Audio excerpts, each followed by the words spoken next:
The collapse of the Qin Dynasty. The tragedy of Fusu's death. Qin Shi Huang unified the six states, establishing the first centralized feudal dynasty in Chinese history. However, this powerful empire collapsed just 3 years after his death, a swift downfall that leaves much to ponder. Let's explore the reasons behind the Qin dynasty's demise and consider what different choices Qin Shi Huang and his successors could have made to learn valuable historical lessons. The tragedy of the Great Qin. The death of Fusu. Prince Fusu, Qin Shi Huang's oldest son, was intelligent and compassionate from a young age. As an adult, he was both strong and benevolent, achieving significant accomplishments in military, political, and cultural fields. Military achievements: defending the north against the Xiongnu. Guarding the north, Qin Shi Huang sent Fusu to guard the northern border alongside General Meng Tian to repel the Xiongnu invasions, ensuring the safety of the northern frontier of the Qin Empire. Supporting Meng Tian. During his time in the north, Fusu closely collaborated with Meng Tian, jointly formulating and implementing strategies to defend against the Xiongnu. Meng Tian's victory in the Hedao Plain, which deterred the Xiongnu, was inseparable from Fusu's support and cooperation. Political achievements: straightforward remonstrance. Opposing harsh policies, Fusu frequently remonstrated with Qin Shi Huang, opposing his excessively harsh policies and advocating for benevolent governance. Though his suggestions were not adopted, they reflected his concern for the state and its people and his opposition to the harsh legalist policies. Advocating moderate reforms, Fusu leaned towards Confucianism's moderate policies, emphasizing benevolent and virtuous governance. Although his ideas were not fully implemented, they represented his political ideals and governance philosophy. Cultural achievements: representing Confucian thought. Revering Confucianism. Deeply influenced by Confucian thought, Fusu advocated governing the country with benevolence and opposed violence and harsh governance. His views contrasted sharply with the prevailing legalist ideology of the Qin state, representing an alternative governance philosophy within the ruling group. Benevolent and resolute. Fusu's benevolence and resolve were evident in his governance philosophy and his respectful and caring attitude towards colleagues and subordinates, earning widespread respect and support. However, due to differences in governance philosophy with Qin Shi Huang, Fusu was sent to the northern border to oversee military operations with Meng Tian. Despite their successful collaboration in securing the northern frontier, Fusu's departure stemmed from misunderstandings with his father, who intended to train and groom him for future leadership. Meng Tian, the golden partner. Meng Tian played a crucial role not only in military achievements but also in border development and infrastructure construction. Northern frontier defense and development. Building the Great Wall. Establishing defense systems.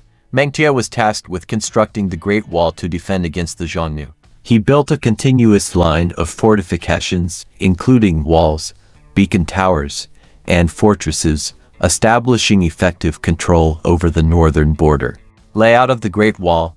Meng Tian's construction of the Great Wall strategically utilized natural barriers like rivers and mountains, creating a natural defensive line and laying the foundation for future enhancements by successive dynasties.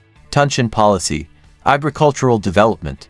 Meng Tian implemented the Tunshan policy in the north, encouraging soldiers to cultivate the land during their spare time, boosting agricultural production and economic development in the border areas, and enhancing the self-sufficiency of the frontier troops. Results of Tunshan. Through Tunshan, Meng Tian transformed barren land into fertile fields, significantly improving agricultural production in the border regions and providing a stable foundation for border stability and civilian well-being. Meng Tian also minimized unnecessary labor by rationally allocating labor, optimizing construction plans, and implementing steps to reduce the burden on the people.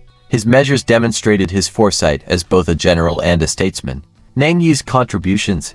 Meng Yi, Meng Tian's younger brother, was a close confidant and advisor to Qin Shi Huang, making significant contributions in politics, diplomacy, law, and the military. The Qin military was primarily controlled by the Wang and Meng families, with 5 of the 6 states conquered by the legendary generals Wang Jian and his son Wang Ben. Fusu's wife was Wang Jian's granddaughter, establishing a close alliance with the Wang family and forming a cooperative relationship with Meng Tian and Meng Yi, reflecting Qin Shi Huang's high expectations and cultivation of Fusu. The misunderstanding between father and son. Despite the deep-seated expectations, The differing personalities and political philosophies between Qin Shi Huang and Fusu led to misunderstandings. When Fusu remonstrated with his father to reduce forced labor and killings, the resulting argument led Qin Shi Huang to send Fusu to the northern border, making Fusu mistakenly believe he had fallen out of favor. This misunderstanding overlooked Qin Shi Huang's intent to train Fusu and cultivate military leadership for his eventual succession. Into 10 BC, as Qin Shi Huang fell gravely ill during an inspection tour, he left a will intending to pass military and political power to Mengtian to assist Fusu. However, this will was intercepted by Zhao Gao, who conspired with Li Si and Hu Hai, concealing Qin Shi Huang's death and forging a fake edict that forced Fusu to commit suicide. Despite Mengtian's pleas to verify the edict and dispute its authenticity, Fusu complied with the order without question, ending his own life. Mengtian's loyal service, Mengtian, deeply loyal and understanding of Qin Shi Huang, suggested Fusu delay his suicide to verify the truth. With the support of the military families and his own exceptional capabilities, Mengtian could have uncovered the conspiracy and eliminated Zhao Gao's faction. However, bound by loyalty and adherence to Qin Shi Huang's teachings, Mengtian chose to accept death rather than betray the empire, demonstrating his loyalty and high standing among soldiers. Alternative outcomes. Had Fusu heeded Mengtian's advice and delayed his suicide, the conspiracy could have been unraveled, saving the Qin dynasty from its imminent collapse. Even if Fusu had hesitated, allowing Mengtian to act swiftly, the outcome could have been different. Mengtian's ability to mobilize troops and his high standing could have supported a different succession, preserving the Qin dynasty and sparing the people from the ensuing turmoil.